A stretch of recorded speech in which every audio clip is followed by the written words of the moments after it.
Samuel, no capítulo 6,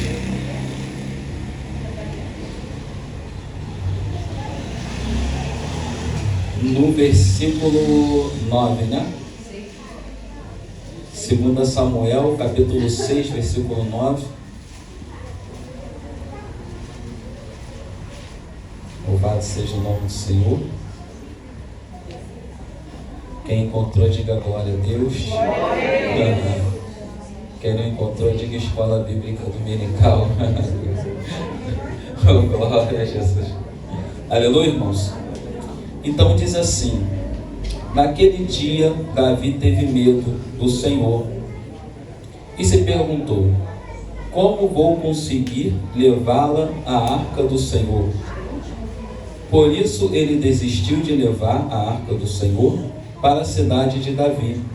Em vez disso, levou a arca para a casa de Obed-edom, de Gate. A arca do Senhor ficou na casa dele por 3 meses, e o Senhor o abençoou e a toda a sua família. Pode se sentar em nome de Jesus. Forte, né? Vamos falar sobre a arca da aliança do Senhor, também conhecida como a arca do concerto, né, irmãos? O que é a arca da aliança do Senhor? Só para os irmãos entenderem. Quando o povo de Israel saiu ali daquela escravidão ali do Egito, né? Da terra do Egito, que o povo de Israel andava pelo deserto. Quando Moisés ele chega ali no Monte Sinai, ele sobe ali para falar com o Senhor, e o Senhor ali ele dá as leis para Moisés, né? Deu os mandamentos para Moisés, 10 mandamentos também, mas Deus ele falou para que Moisés viesse construir uma arca, né? E não só uma arca, Deus também falou para Moisés também construir o que? Um tabernáculo. Tabernáculo era uma espécie de uma tenda, né? Também chamada como tenda do encontro, né? E Deus ele falou para Moisés assim: olha, Moisés, através dessa arca, através desse tabernáculo, eu habitarei no meio do povo. Nós sabemos que desde quando Israel saiu da terra do Egito, que Israel pisou ali naquele deserto, existia-se um caminho, que em 3 dias Israel poderia chegar ali na terra de Canaã, né? A terra que Deus tinha prometido para aquele povo, pastor. Eu acho uma coisa muito interessante, irmãos, que Canaã era uma cidade amaldiçoada, porque ela foi feita debaixo de maldição. Por quê? Noé ele amaldiçoa o seu filho, e os descendentes do filho de Noé viviam ali naquela cidade. Mas quando Deus quer abençoar alguém, Deus é capaz até de transformar a maldição em bênção. Porque quando Deus quer fazer, não há quem possa impedir dele de fazer.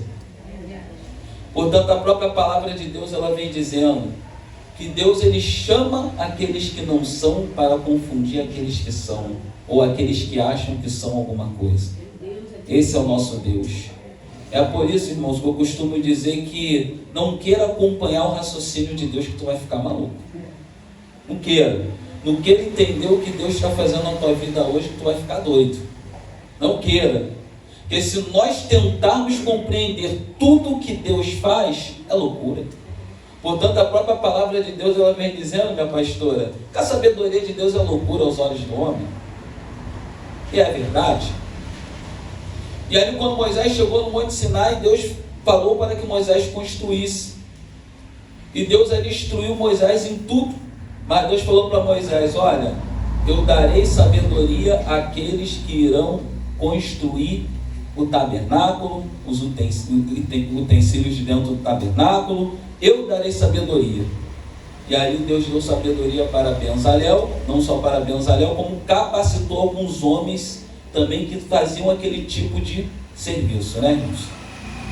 E ali ele construiu um tabernáculo, né, que era a tenda do encontro, não só o tabernáculo, mas também construiu a arca da aliança do Senhor, a menorá, né, que é o catsais, isso aqui também se chama menorá. E ali, quando eles terminaram aquela construção, o que era o tabernáculo? Só para você entender aqui rapidamente. O tabernáculo era uma tenda, né, que ficava no meio do povo. O povo acampava sempre ao redor do tabernáculo.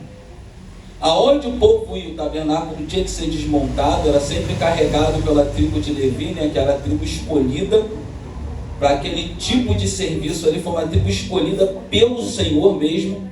Deus separou os levitas, portanto eles eram os únicos que não receberiam heranças. Não tinham herança, aquele povo não tinha herança. Não receberam cidade, não receberam nada, porque eles tinham que trabalhar exclusivamente só para o Senhor. E ali aquele tabernáculo ficava ali no meio, que era composto mais ou menos por 3 unidades, né? Aquilo que se chamava de átrio, que era como se fosse aquela varanda ali, e no átrio existia ali o altar do incenso, né? No altar do incenso, não, desculpa, existia o altar do sacrifício. Depois do altar do sacrifício tinha uma pia de bronze. Por quê? Toda vez que o sacerdote entrava ali sobre o átrio para sacrificar, primeiro ele tinha que passar do local do sacrifício e ir até a pia de bronze. Por quê? Ele tinha que se purificar na pia de bronze para depois sacrificar. E hoje tem muitas pessoas dentro da casa do Senhor que não recebem bênção. Pode subir monte, olha, eu não vou te enganar, pode fazer propósito, pode fazer jejum, pode fazer oração, mas não recebe por quê? Porque primeiro tem que ter uma purificação na nossa vida. Antes de você sacrificar, você tem que estar com o teu coração puro. Senão se torna o quê? O sacrifício de tolo. Não adianta você sacrificar se você tem mágoa do teu irmão, se você tem mágoa da tua irmã. Não adianta. Não adianta você sacrificar se você é uma ovelha rebelde dentro da tua igreja. Que até isso também nós temos que obedecermos também o que os nossos pastores abaixo de Deus. Que não se torna o que? Um sacrifício de tolo. Às vezes eu vejo pessoas dentro da igreja, irmão, que sai até para pregar em outro lugar, mas vai ser a bênção do pastor. Sabia que quando você sai para pregar em outro lugar, você tem que ter a bênção do teu pastor na tua vida? Ó, pastor, me abençoa aí que eu estou indo pregar. Ó, pastor, me abençoa aí que eu estou indo levar a palavra. Irmão, que eu já encontrei até ovelha minha dia de culto que ficou sem graça em determinados lugares. Me olhou sem graça, assim como quem diz: pai, o que tu está fazendo aqui? Eu pensando: o que tu está fazendo aqui? Achando que estava debaixo de bênção, mas não estava. Porque estava debaixo de desobediência. Deus, ele instituiu Moisés como líder daquele povo, para liderar aquele povo. Mas uma coisa, irmãos, que me chama a atenção, que Deus institui Arão como sumo sacerdote. Isso trouxe uma confusão no meio do povo. Por quê? Quando Moisés ele anunciou assim: olha, Arão vai ser o sumo sacerdote. O povo pensou assim: ele está colocando Arão como sumo sacerdote porque é irmão dele, porque é parente dele. Moisés quer tudo entre família. Mas sendo que quando Deus também tinha que cobrar a família de Moisés, Deus ele cobrava. Você lembra quando Miriam e Arão se levantaram contra Moisés? Deus não foi lá e cobrou? Deus só não deixou Arão leproso, por quê? Porque Arão era sumo sacerdote. Mas Deus foi lá e deixou o quê? Miriam leprosa. Ou seja, cuidado com aquilo que você fala contra o homem e contra a mulher de Deus. Tem que ter cuidado. Eu aprendi uma coisa com Deus: quando eu não entendo o mistério de Deus na vida do meu irmão, da minha irmã, eu não falo nada. Olha, se chegar uma irmã aqui, Deus que me perdoe, subir nessa pilastra, se eu não estou entendendo o mistério, eu não vou falar nada. Agora, se Deus me revelar: não, filho, é carne, eu vou falar: não, é carne. Mas se Deus não me revelar nada, eu não falo nada. Eu prefiro ficar calado. E aí houve-se uma oposição. Ah, Moisés está botando Arão porque Arão é irmão dele. Moisés está botando Arão porque Arão anda com ele. Porque Arão é a porta-voz dele. Até que Deus disse que daria o quê? Um sinal. Onde o quê? A vara de Arão floresceu. Ali foi o sinal que Deus deu. Por quê? Porque quando você é escolhido por Deus, Deus vai fazer você florescer também. Quando eu estou falando sobre Deus fazer você florescer, eu estou falando que vai chegar o tempo que Deus vai fazer você dar fruto. Porque hoje aparentemente olham, julgam o teu ministério, julgam o teu chamado, que talvez olham para você e vê você sentada quietinha aí. Aí falam assim: faz assim, menina. Aí falam assim: será que pode vir alguma coisa boa de Nazaré? Será que vai dar fruto? Será que vai vir alguma coisa boa dela? Mas quando Deus ele escolhe, aleluia, quando Deus ele chama, ele nos capacita. Deus vai te capacitar muito ainda nessa terra. Deus só está falando assim para você: olha, beba dessa água aí e coma desse pão, porque ainda grande será a tua caminhada, porque o diabo já tentou te parar várias vezes. Várias vezes você já ficou desanimado, você falou que ia desistir de tudo, que ia parar de tudo. Mas Deus está falando para você, prossiga, porque grande é a obra que eu tenho contigo. E ali Moisés, ele era líder daquele povo. Não foi porque Moisés queria ser líder, não, porque Moisés tentou fugir quando Deus chamou ele. Você lembra do chamado de Moisés? Moisés pastoreava ali as ovelhas de Jetro, seu sogro. E quando Moisés sobe em cima daquele monte, ele vê uma sarça que não se apagava. Aquilo chamou a atenção de Moisés. Você que é um homem e uma mulher cheia da presença de Deus, o fogo ele chama a atenção. Chama a atenção. Ó, nota-se que quando passa-se um local, pastor, que está tendo um incêndio, todo mundo para ver. Eu acho uma coisa interessante, que enquanto o fogo não é apagado, ninguém vai embora. Eles ficam ali para ver até quando o fogo for apagado. Você está entendendo o que Deus está falando? Glória a Deus, aleluia. Enquanto não apagarem o fogo que está em você, não vão parar de te perseguir. Meu Deus, aleluia. O próprio Deus, ele falou para aquele povo, né? Mas lá na frente ele falou, Moisés, olha, a chama tem que queimar continuamente no altar. Porque o dia que a chama parar de queimar, Moisés, eu vou embora. Meu Deus, aleluia. Então você tem que buscar essa chama. Faz assim, moça. Você de verde atrás. Tem que estar buscando essa chama para a tua vida. Deus está querendo profundidade contigo, tá?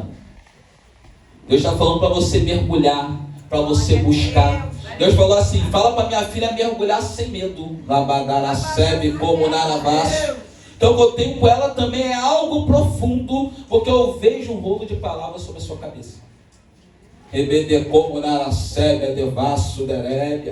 É, Jesus. Daqui a pouco a gente passa por esse mistério aí, Jesus. Vamos voltar aqui para... A gente tem que chegar nessa arca logo, né, irmãos? Então ali Deus fala o quê? Para Moisés construir aquele tabernáculo. E aí foi construído o tabernáculo. Aí nós falamos sobre o altar do sacrifício, né? Na ponta do altar do sacrifício existiam-se 4 ali chifres, né? Como se fosse de boi ali. Eu acredito que quando eles sacrificavam o animal ali, depois de se purificar, né? Antes de ter sacrifício tem que ter o quê? Purificação. Tem que ser puro de coração. Mas eu vou falar uma coisa para você. Não fique triste quando você for puro de coração com alguém não for puro de coração contigo. Você tem que aprender a viver com a ingratidão. O próprio Jesus sabia que Judas era ladrão, sabia que Judas iria trair ele, e mesmo assim Jesus não deixou de dar oportunidade para ele. Mas Jesus já sabia quem Judas era. E às vezes surgem alguns Judas no nosso meio. Isso acontece até lá na igreja. Já falaram que o pastor não tem visão, porque o pastor botou a irmã, e olha como é que a irmã está hoje. Não, mas são as oportunidades que são dadas. Porque naquele grande dia diante do Senhor não vai poder dizer que não teve oportunidade. Ah, se eu estava numa igreja eu não tive oportunidade. Aí Deus vai falar assim, você teve sim. Você teve oportunidade. Você teve até muita. Você teve a oportunidade de crescer. Você teve a oportunidade de dar fruto. Mas em vez de você dar fruto, você estava querendo cortar o fruto do irmão, da irmã. Aí Deus vai falar, aparta-te de mim, porque eu não te conheço. Porque o próprio Jesus, ele dizia que aquele que não ajunta com ele, espalha. É verdade. Aquele que não ajunta, ele serve o quê? Para espalhar. Então não fique triste com as ingratidões. Então, irmãos, o que acontece? Ali, nós já falamos do átrio, né? Estou adiantando um pouco aqui. E na entrada ali do tabernáculo existiam-se 5 colunas. Essas 5 colunas, elas representavam os 5 ministérios que tem dentro da Bíblia. Como diz lá em Efésios capítulo 4, versículo 11, fala sobre o ministério de apóstolos, evangelistas, né, de profetas, de mestres e de pastores. Então aquelas 5 colunas representavam o quê? Os 5 ministérios. Era o significado. Após aquelas 5 colunas, entrava-se no lugar santo. Glória. A gente já vai chegar na Arca da Aliança do Senhor. Glória a Deus. Quando entrava ali no lugar santo, irmão, o que tinha dentro do lugar santo? Existia uma escada ali com 3 degraus, onde o sacerdote ele tinha que subir. Por quê? Porque nós falamos da Menorá, né? Que é o Catsais. O Catsais ele existia como se fosse uns paviozinhos aqui. E aqui dentro era colocado óleo. Então o sacerdote ele tinha que trocar aquele óleo todos os dias. O Catsais ele ficava assim, no meio do tabernáculo. Por quê? O Catsais era usado para poder iluminar o lugar, iluminar o local. Então, para ter luz ali todos os dias, o sacerdote ele tinha que ir lá trocar o azeite. Sabe que representava o quê? O Espírito Santo do Senhor. Então você está vendo a importância da chama sempre estar queimando? Meu Deus, é forte. Todos os dias o óleo tinha que ser trocado. O que é que Deus está falando para mim e para você? Tem que estar trocando óleo, tem que estar buscando, tem que estar orando. E era o óleo da primeira prensa da oliveira, que era o óleo mais raro, era o óleo mais caro, era o óleo que era usado, era separado especialmente para isso. Meu Deus. Ou seja, só tem óleo quando tem prensa. Aí às vezes você não está entendendo o deserto que você está passando. É Deus te espremendo para que saia o óleo. Deus, aleluia. O óleo puro. Glória a Deus. Glória a Deus. O sacerdote já andava ali com uma tesoura. Já andava com um pincel. Porque todos os dias ele era obrigado a fazer isso. Ele não poderia deixar de fazer isso. De trocar o óleo, para que a chama viesse queimar, a chama pura, a chama forte. Então você tem que buscar essa chama, essa presença para a sua vida também. Talvez você ainda sente uma tristeza no teu coração, porque está faltando a presença. Semana passada um amigo ligou para mim e falou assim: aí, eu não sei porque eu estou te perguntando isso. Você está precisando de algum dinheiro emprestado? Aí eu virei para ele e falei assim: meu amigo, eu estou vivendo uma situação da minha vida que se eu estivesse devendo 2 milhões, era como se eu não estivesse devendo nada. Porque a presença ela faz essas preocupações saírem da sua mente. Meu Deus. A presença ela tem que ocupar as preocupações que vivem dentro de você. A presença ela conforta. A presença ela traz um jugo suave. O próprio Senhor Jesus falou que aprende de mim que eu sou o quê? Humilde e manso. Olha, carrega o meu jugo, é suave. Claro que o próprio Senhor Jesus falou que não haveria luta. Lutas sempre vão ter. Mas a presença ela nos conforta. Glória. E ali existia a Menorá. Existiam-se 3 degraus, né, que o sacerdote tinha que subir ali. Portanto, o próprio Senhor ele disse para o sacerdote assim: olha, quando você for entrar no lugar santo, for subir ali, tampe a sua nudez. Sua nudez não pode aparecer, tinha que tampar a nudez dele para subir. Aqueles 3 degraus ali, eu acredito que simbolizam o quê? O homem, corpo, alma e espírito. Glória a Deus. Aí ele subia ali. Aí do lado direito da Menorá existia um altar chamado altar do incenso. O que era o altar do incenso? Você sabe o que representa o altar do incenso? O altar do incenso representa Jesus Cristo à direita de Deus intercedendo por nós pecadores. Porque a Bíblia diz que hoje à direita do Pai nós temos um advogado fiel. Glória a Deus. Hoje você tem um advogado fiel na sua vida. Você tem alguém que é fiel, que está à direita do Pai. A própria palavra de Deus ela vem dizendo assim: ainda que teu pai e sua mãe te abandonar, o Senhor não te abandonará. Glória a Deus. Ele não vai te abandonar. Ali eram colocados ali, ó. Eles acendiam ali uma espécie de incenso, não era qualquer incenso. Ele tinha mais ou menos, só para fazer aquele incenso, era mais ou menos entre 11 a 13 misturas. Era algo especial. Ali acendia um incenso e ali colocava. para que fosse até o Senhor, para que o Senhor recebesse a petição daquele povo. Ou seja, você acha que Jesus à direita do Pai não ouve a sua oração? Ontem uma jovem da igreja veio falar para mim: será que Deus recebe o meu propósito, pastor? E eu falei para ela: se for de coração, Ele recebe. Pelo que eu entendo de Deus aqui dentro da Bíblia, se for de coração, com o coração aberto, porque a própria palavra de Deus, ela vem dizendo o quê? Que Deus não resiste a um coração quebrantado. É a Bíblia que fala. Ele não resiste. Quando o teu coração está quebrantado diante de Deus, irmãos, oh Jesus, que as lágrimas estão descendo. Por que as lágrimas descem no momento da oração? Você lembra o que Jesus falou? Ele falou: olha, eu vou para o Pai, mas eu enviarei o Consolador, ou seja, o Espírito Santo. E no momento de fraqueza, Ele vai ajudar vocês, vai ensinar vocês a orarem. Com lágrimas e com gemidos. Você já viu aquele momento que você já não tem nem mais força para orar? Tu fala: meu Deus, eu já não sei nem mais o que falar na oração. Às vezes a oração já está tão repetitiva que tu já está até sem graça de levar aquela oração diante de Deus. Isso já aconteceu comigo. Falar: Jesus, parece que eu estou orando coisa com coisa, e de repente você sente aquele mover. Vamos.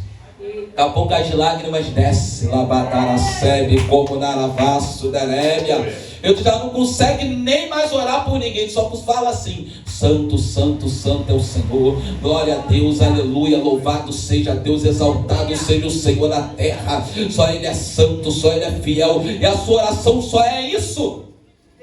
Glória a Deus, aleluia. É o que? É o Espírito Santo orando por você. É o Espírito Santo intercedendo por você. É o Espírito Santo clamando por você. E Ele nessa noite está aqui. A presença está nesse lugar.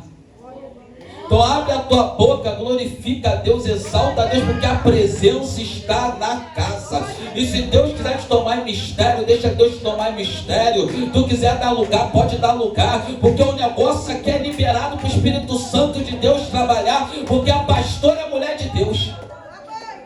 Labadara sebe como naravaço. Eu vou te falar, aproveita, irmão, porque não é qualquer lugar que o Espírito Santo está com liberdade, mas não, tem pessoas querendo prender o Espírito Santo, acorrentar o Espírito Santo, mas aqui na casa o negócio é liberado. A arca está nesse lugar. Labadara sebe como naravaço.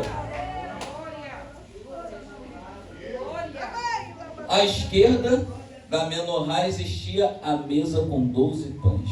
Aqueles 12 pães representavam, era um pão para cada tribo de Israel, a qual toda semana o sacerdote consumia daquele pão, estava sempre trocando aquele pão. Eu creio também que poderia representar também a Santa Ceia do Senhor, né? Esse ato tão poderoso que vai acontecer aqui nessa noite.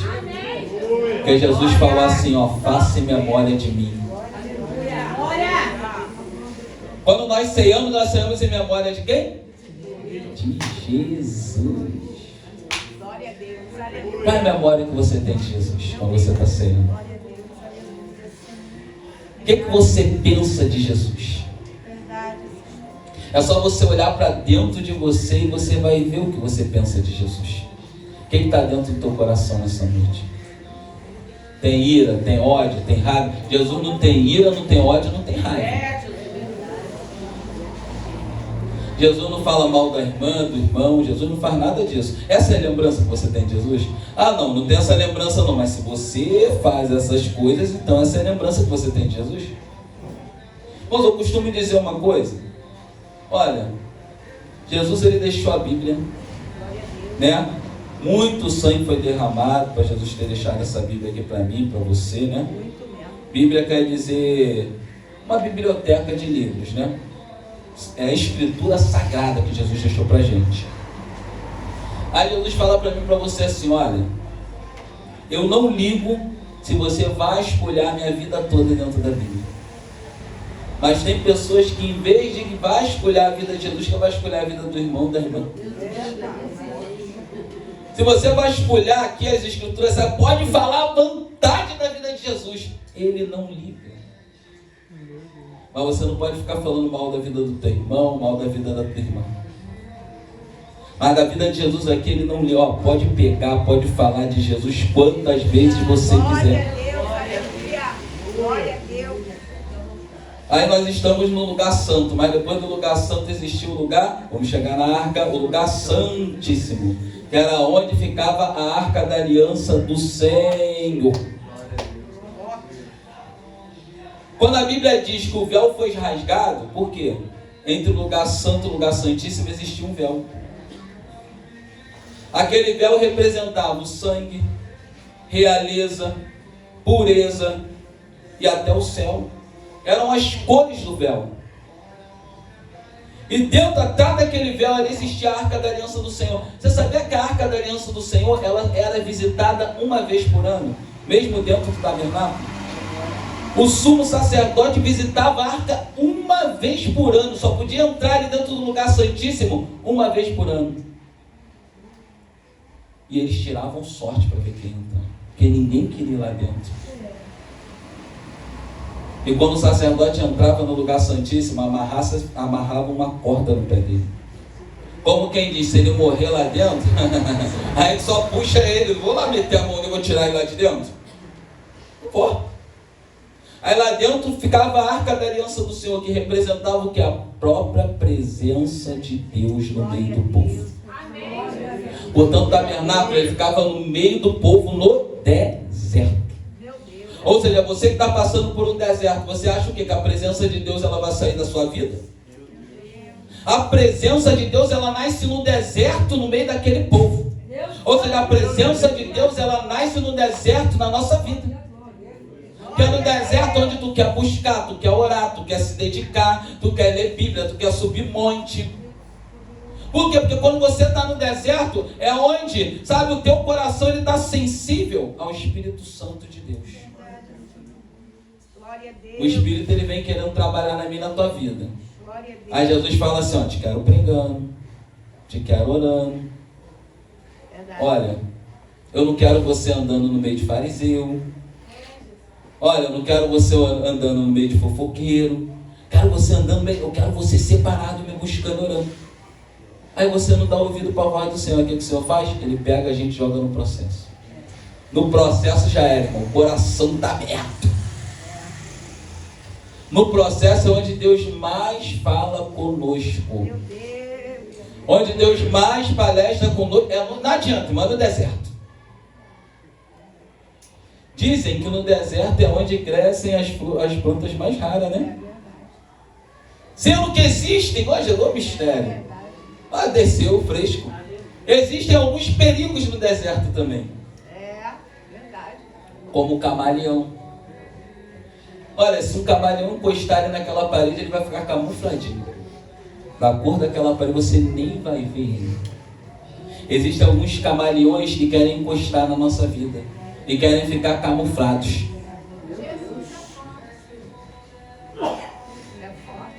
Quando você chega no deserto, você encontra o escorpião. Aonde está o veneno do escorpião? Nas costas. Quando você olha o escorpião de frente, ele é bonitinho, mas aquele ferrão nas costas dele. Muitas das vezes no deserto vão querer enfiar a espada nas tuas costas. Porque existem alguns perigos no deserto. Você encontra algumas serpentes no deserto.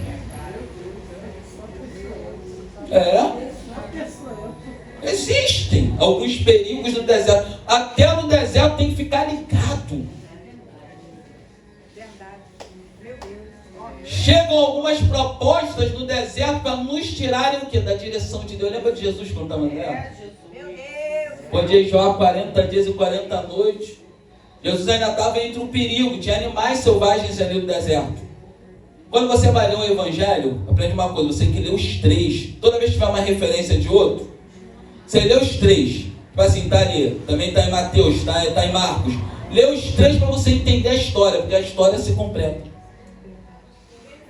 Então depois de Jesus jejuar 40 dias e 40 noites, quem se apresenta para ele? Satanás, irmão, o opositor. Meu Deus! Aí chega para Jesus assim, aí. Tu é vaso mesmo? Tu é profeta? Olha o que ele fala para Jesus. Se tu és, ou seja, ele não afirma que Jesus era. Ele vem na teoria da dúvida. Olha só, se tu é filho de Deus, tu acha que ele ia deixar você passar por essa prova? Tu não é filho dele? Se tu é filho de Deus, ele ia deixar você passar nesse vento? Se tu é filho de Deus, tu acha que ele ia deixar faltar isso para você? Meu Deus. Porque o diabo, ele trabalha na teoria da dúvida. Em todos os momentos. Glória. Então a presença, ela nasce no deserto ali na vida daquele povo. Mas eu aprendi uma coisa com Deus: a presença também mata, tá? Você sabia que a presença mata? Quem lembra aqui de Nadab e Abiú, filhos de Arão? O que eles foram fazer? Foram levar fogo estranho diante do Senhor. Meu Deus. Cuidado com fogo estranho.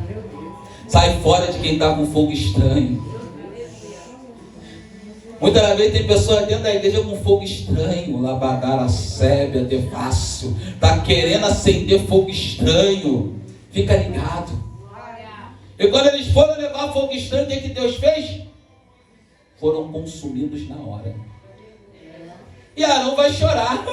Deus falou: Moisés, fala para Arão não chorar não. Meu Deus. Fala para Arão não chorar não, porque eu sou eu que estou cobrando. Sou eu que estou tratando, Moisés. E muitas das vezes Deus está tratando com um dos teus e tu está chorando. Meu Deus, é forte. Tu pede para Deus tratar. Aí Deus começa a colocar a mão e vai...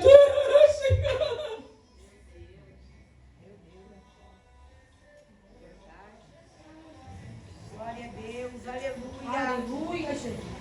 Deus falou para Moisés falar para Arão: ó, não chora, porque eu que tratei com eles. Então quando Deus estiver tratando com alguém, sai da frente.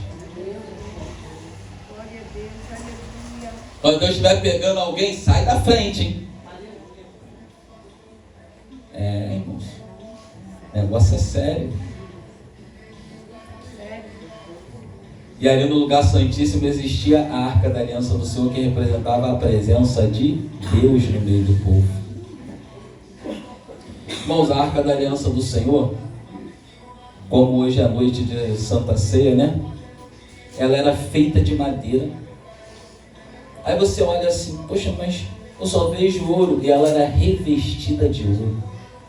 Por que ela era feita de madeira revestida de ouro? Representa o que? Jesus Cristo como homem revestido em sua glória. Você lembra que Jesus foi para o madeiro? Foi para aquela cruz? Morreu por mim, morreu por você? Morreu por nós que era pecador? Até o último minuto Satanás tentando fazer Jesus desistir do propósito. Você lembra da oração de Jesus no Getsemane? Pai, se possível, afasta de mim esse cálice. Eu creio que o diabo estava orando para Jesus, falando assim: desiste, rapaz. Você não tem que passar por isso não. Porque lá na frente, olha só, tu não tem que passar por isso, porque daqui a 2, 3 mil anos, esse povo vai virar as costas para você. É o que eu falo: aprenda a viver com a ingratidão. Por isso que a palavra de Deus vem dizendo assim, ó: não faça querendo receber nada. Aí Jesus está ali: Pai, afasta de mim. Mas ó, que tudo seja segundo a sua vontade, Pai, não a minha. Glória a Deus, aleluia. Como quem diz: eu me sacrifico várias vezes para que a tua vontade venha se cumprir, meu Pai. Glória a Deus, aleluia. Como quem diz: eu estou numa luta aqui. Aí eu peço para Pedro vigiar, Pai. Pedro está dormindo.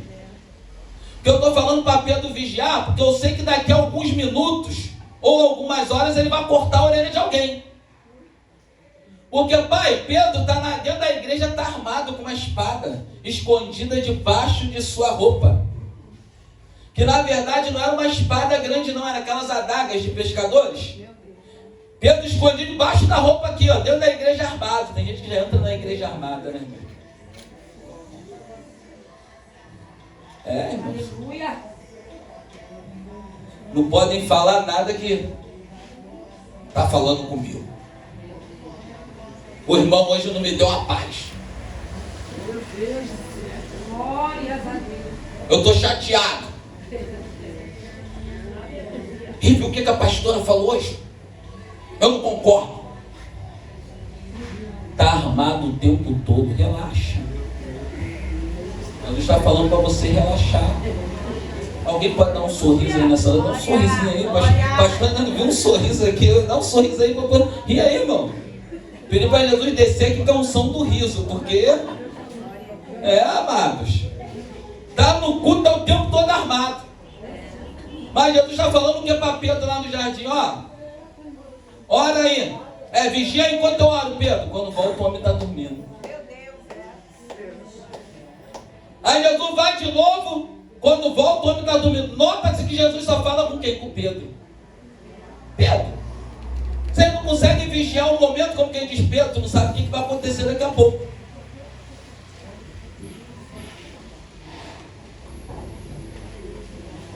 Então fica ligado, irmãos. E o que aconteceu quando aqueles homens foram prender Jesus? Pedro foi lá e arrancou a orelha do homem. Cuidado, irmãos. Muitas vezes tem pessoas armadas querendo arrancar sua orelha também. Mas só arranca a orelha do irmão aquele que não vigia, aquele que não ora, aquele que não tem compromisso com Deus. Porque quem tem compromisso com Deus, que tem uma vida de oração, tem uma vida de vigilância, ele não vai arrancar a orelha do irmão.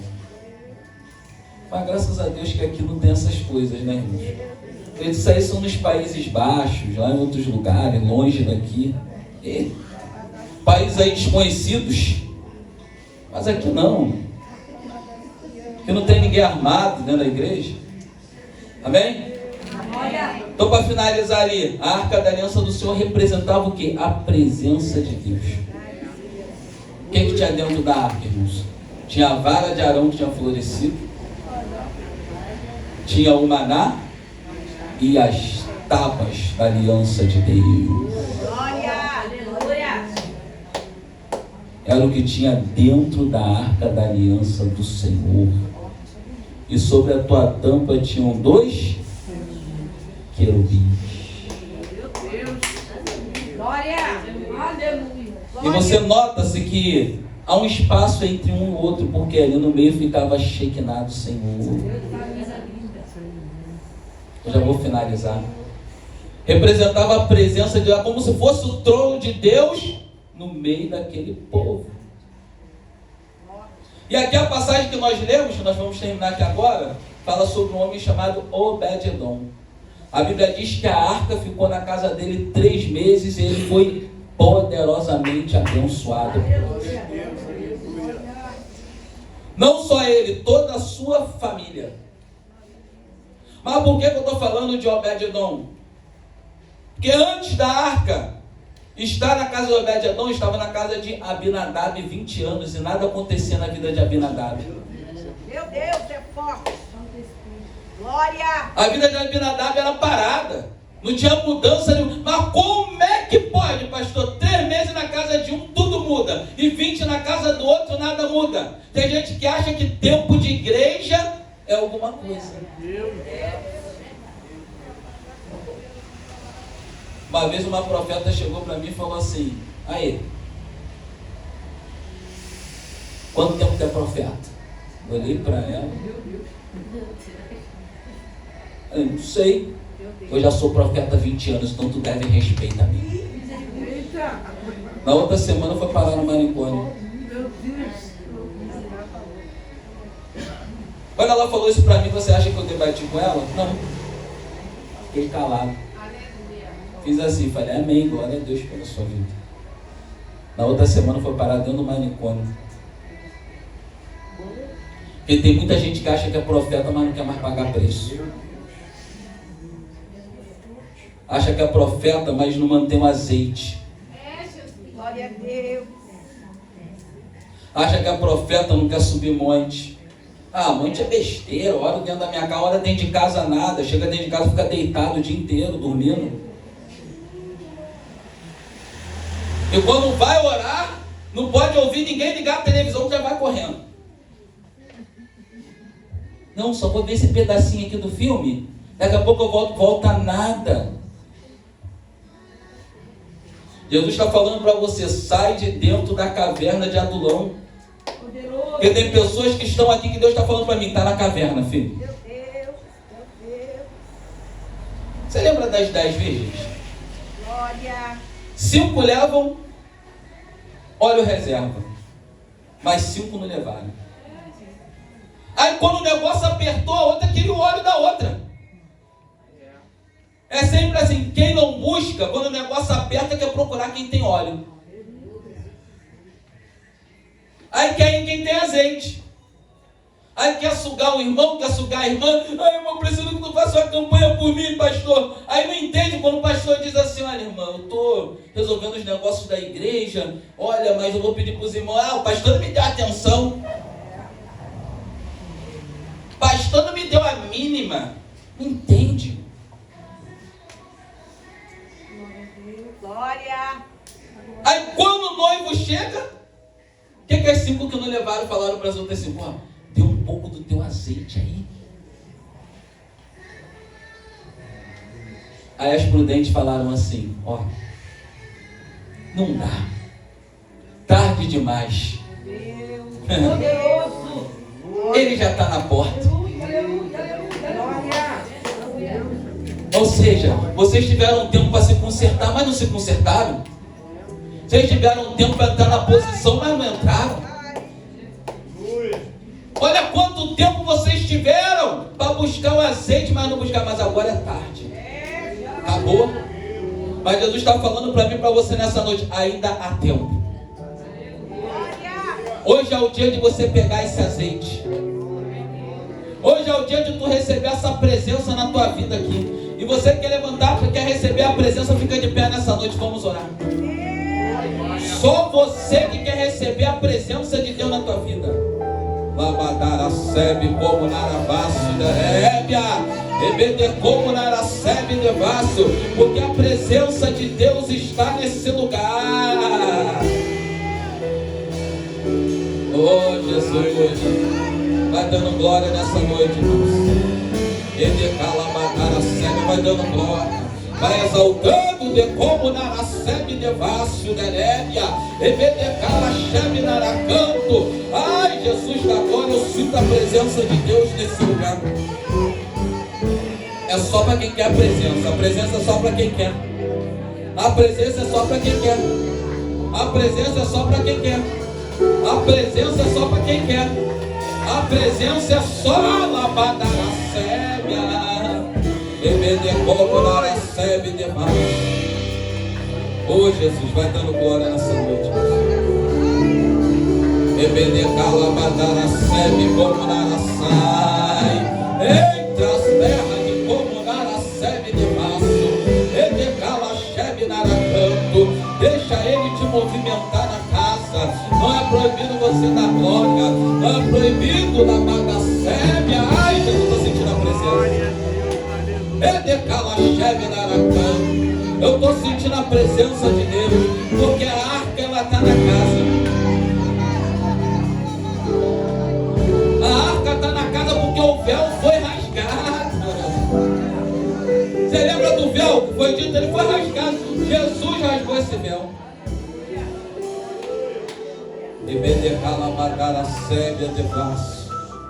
A presença está aqui. A presença está sobre você, tá, moço? Faz assim com essas mãos. Eu vejo a unção de Deus na tua vida. De calabadara segue de vaso. E tu está precisando de um renovo. De como naracebe. Porque só Deus sabe o que tu tem passado nessa terra. Ai, de como naracebe. E de calachebe naragaio. E de como naragaço. Há uma unção de calachebe descendo sobre você. E de como naracebe. Recebe a presença de Deus. Recebe a presença de Deus. Recebe a presença. Ai! Recebe, recebe, recebe, recebe. Recebe, recebe, recebe, recebe a presença. Recebe. De calabadara sebe, calabadara sai. Recebe a presença de Deus. Meu Deus. Deixa Jesus te encher do Espírito. Espírito Santo nessa noite. Deixa Jesus te encher do Espírito Santo. Edecalabadara sebe de março. Edecomunaraçai. Aquela moça de verde ali. Olha pra cá, moça. Vem aqui na frente, aqui tem presença na tua vida também. Você segura na mão dela aí, varão. Você. Vai enchendo aí, Jesus. Vai enchendo, vai enchendo, vai enchendo. Vai enchendo, vai enchendo. Vai enchendo, vai enchendo. Vai enchendo, vai enchendo. Tem presença, vai enchendo. Ai! Vai enchendo.